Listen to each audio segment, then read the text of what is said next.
What is the common money advice that you typically hear? Buy real estate. You save money for investing. Coupon clipping. But are these things actually true? Most of us assume financial success depends on education and intelligence. Is this the key to financial success? And if so, why are so many people so unfulfilled when they get these things? In the book, The Psychology of Money, the key lies in understanding human behavior. When we actually take the time to understand how our emotions and beliefs influence our financial decisions, we make better decisions in general. So in today's video, we're going to break down the psychology of money in just 15 minutes. We're going to cover the 12 money lessons, and each of these lessons can be broken down into 4 categories: beliefs about money, making money, spending money, keeping money. But before we dive into that, please support the authors of this book. And quick shout out to Shortform for helping me prepare this video too. Back to the video. Everybody has these money messages they grew up with. These are money messages that we may have heard growing up, and sometimes they serve us really well. But I also learned some that started to not serve me.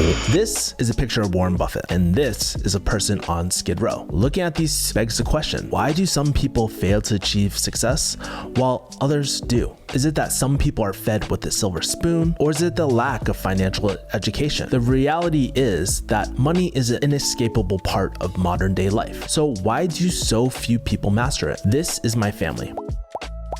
I didn't grow up experiencing the life that you see on Crazy Rich Asians. I was actually raised in an immigrant family. And if you look at this photo closely, that's my cousin sitting on a box because we didn't have enough chairs. My mom and dad did the best with what they had about finances, but they never taught us how to invest. Luckily, I was fortunate to have an uncle who taught me the basics of investing and helped me start my Roth IRA. And in college, I read I Will Teach You Be Rich by Ramit Sethi, which changed my life forever. When I started working as a pharmacist, I never felt like it was enough. And a lot of my friends felt the same way too. I didn't really understand at the time. I was educating myself about financial literacy and making money. So what was really missing? I was missing the first lesson of the psychology of money. Having that wealth that you have not spent, that was just laying around doing nothing, becomes the most valuable thing in the world when it lets you gain control of your time and just wake up every morning and say, I can do whatever the hell I want today. What's the difference between being wealthy and being rich? Being rich means your income is high, you have the ability to spend on expensive items, but what does being wealthy mean? Your net worth is high, meaning that you own assets, things that put money into your pocket. You have the ability to spend, but you have the self-control to resist that ability. The biggest takeaway is just because we're rich doesn't mean that we're wealthy. For example, in my 20s, even though I was making a good salary, it didn't mean I was wealthy. Could I afford expensive items? Yes, but I didn't have any assets outside of the stock market in my retirement account. The thing I didn't realize at the time is that we can be rich, but not wealthy. And the goal is to really have both. The hard part, real wealth isn't easy to see. You can't see people physically exercise discipline and self-control. Being rich, well, it's easy to see the Teslas, the LV bags, and the Rolexes that people buy. And this makes it harder to learn who to imitate and who not to imitate when it comes to wealth. And if we don't understand the difference, we can fall into a trap of assuming that being wealthy means spending money as we wish, which can leave us absolutely broke. So when we understand the difference between rich and being wealthy, we can avoid this trap altogether and just prevent our money from draining away. So now that we understand the differences, can't we just follow the footsteps of someone who's wealthy? Not exactly. You don't want to learn how to be rich from a poor person, but you also don't want to learn how to be rich from somebody who makes their money by telling people how to be rich. This is Bill Gates. Whether you love him or hate him, most people attribute his success to his intelligence, but we often forget that luck played a role too. He was literally 1 in a million teenagers who had access to a school computer in 1968. This is why most people fail trying to gain wealth by imitating or copying. Hypothetically, let's say if you bought that same computer that Bill Gates bought today, would you be able to launch the next Microsoft? Probably not. And the more exceptional the story, the more likely that luck played a bigger role in its outcome, and the less likely you're able to learn the lessons from it. So what should we do instead? Rather than focusing on the unicorn scenario, we should pay attention to the patterns, not the people. What are some of those patterns? Steve Jobs, Elon Musk, and Bill Gates, other than all of them having outer body experiences caused by external substances, all of them invested into developing ultra-specific, high-valued skill sets at an early age. And all of them use money differently from the general population. Let me explain. What people really want in life is independence and autonomy. No matter where you're from, what you do, what your aspirations are, people just want to wake up every morning and do what they want to do. Why do we want dead presidents on pieces of paper in the first place? Money buys us control over time, which psychologists will say is a key driver to happiness. And when we don't feel like we have this control, we rebel. And when I was a 9-to-5er, I felt it. I didn't have control over my time. And the result? I didn't feel as happy as I knew I could be. Especially with more professional salaried careers or even entrepreneurs, we tend to think about our profession even during off hours. Oftentimes, this can happen at home or when we're with our loved ones. The lack of boundaries consumes our minds. We feel like we're always working, so it begs the question, how do we become happier? The secret is not to spend more time acquiring more money, but to using money to buy our time and control back, to spend on the things that we actually care about, like developing quality relationships. An example of this is that my friend Tom, a former consultant and entrepreneur, recently recommended to me to hire a personal chef so I don't have to worry about meal prepping, healthy eating, or even grocery shopping. That extra time I use, I could use it to focus on the business, slack off, or even start up that dating life again. So if money's inherent value is to buy us control, how much money should we have in the first place? Once you realize that people aren't thinking about you that much, I just want to focus on the internal of like, what's going to make me happy? What do I want? What's actually going to give me pleasure? And let's just do that. And I don't want to think about anyone else. This is my friend Atheno. And this is my friend Rohan. Both of them live in LA and both of them own Teslas.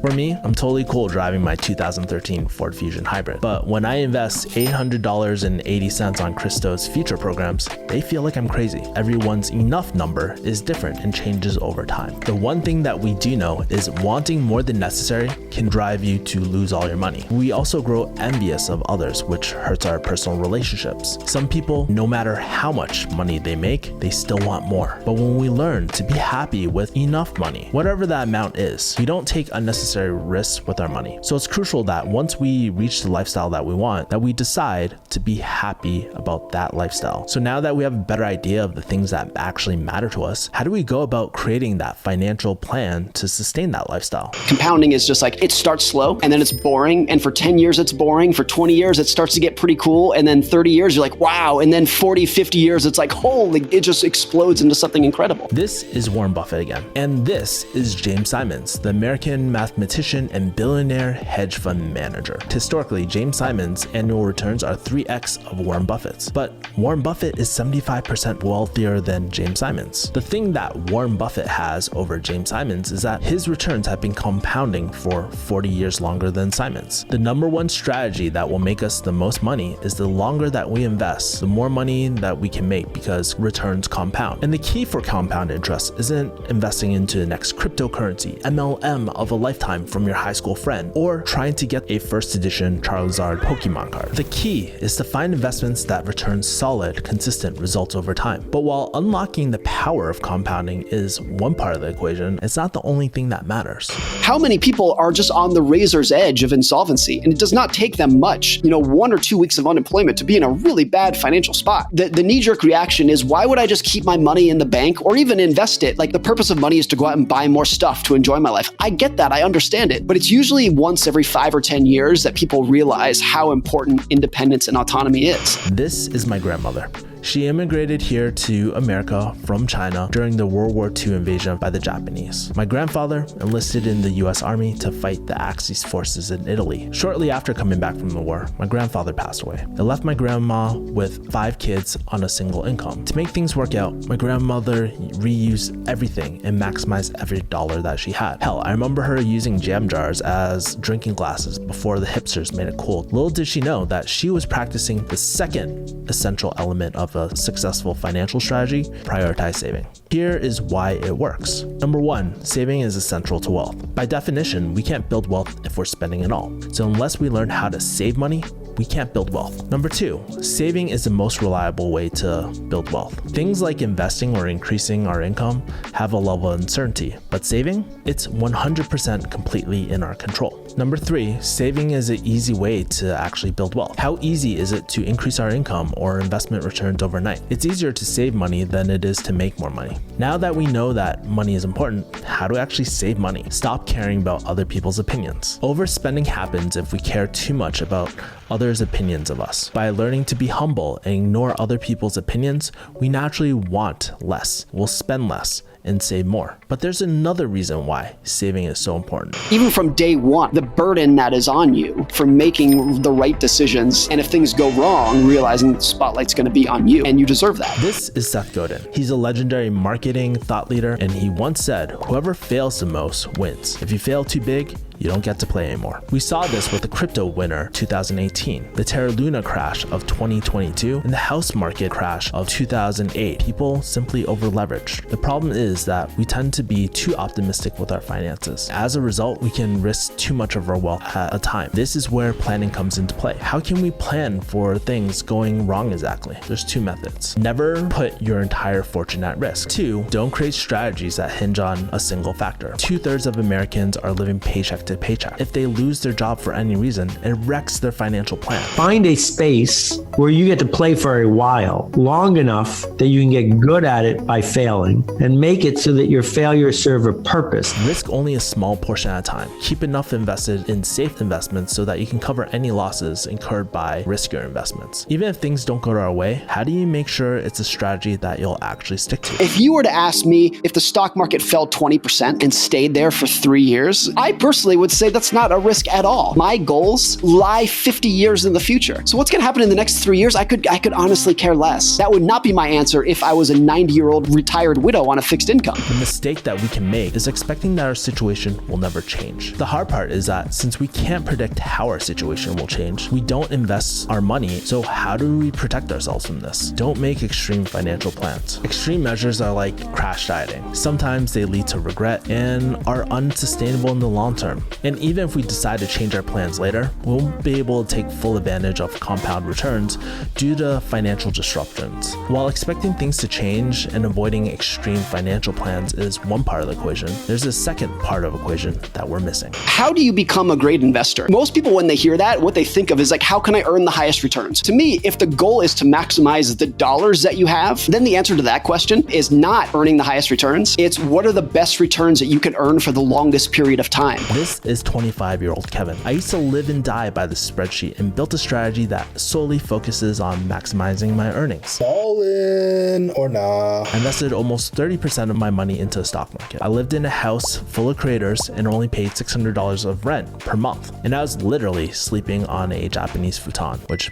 basically meant I was sleeping on the floor. I did this for a few years, but I felt like I wasn't living.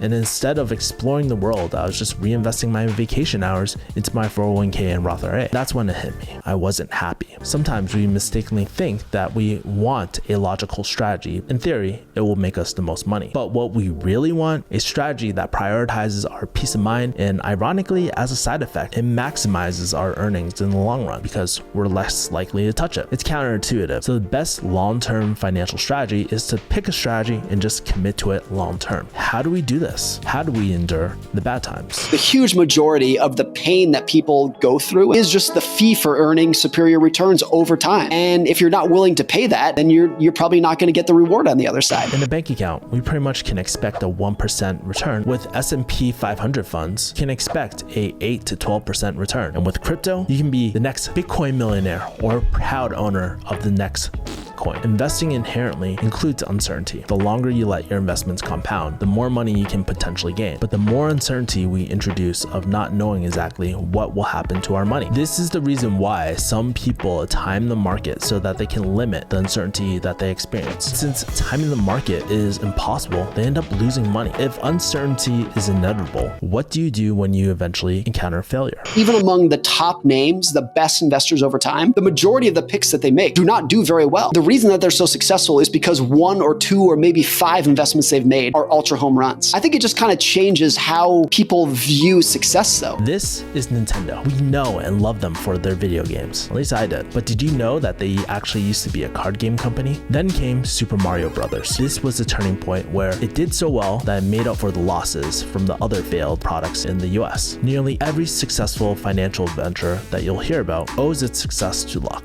These successes can be so impactful that they can compensate for the numerous smaller setbacks. People associate that with venture capital, but it's actually true in all stages of investing. This is where human bias comes into play. We forget how rare outlier events are and how common failure is. So when failure inevitably happens, we overreact. What if instead we accept that we can fail most of the time and still be successful? But this begs the question, how do you make better financial decisions over time? The most important part about risk is that the definition is different for everyone. And it's not because we disagree with each other. It's just because we're different people with different goals and different ages and different family situations. This is the Dogecoin millionaire. He literally went from rags to riches and lost over 2.1 million overnight. He wasn't the only one. Many followed Elon Musk when he famously tweeted Doge. Financial success requires filtering and paying attention to the right information. Part of that means knowing the financial goals that actually matter to us personally. We should consider asking questions like, how long will we invest our money for? What do we expect or hope to happen over time? These questions can help us gain clarity. Since leaving my pharmacist days and entering the entrepreneurial world, my goals have changed, and it's easy to get caught up with comparing with my peers, like the newest iPhones, Teslas, or even a new home. But the truth is, their life isn't mine. I don't necessarily want those same things at this point in my life. All I care about is creating wealth in a business so I can spend time with the people that I actually care about and have the freedom to be there for my family, something that I never had growing up. While there are times in my business where I ask myself, did I make a mistake? Am I going to fail? This book helped me realize that even if we fail frequently, we can still succeed. That is the psychology of money explained. And here's some other videos that you'll probably like. Stay compassionate, stay authentic, stay rebellious. Peace. Whoosh.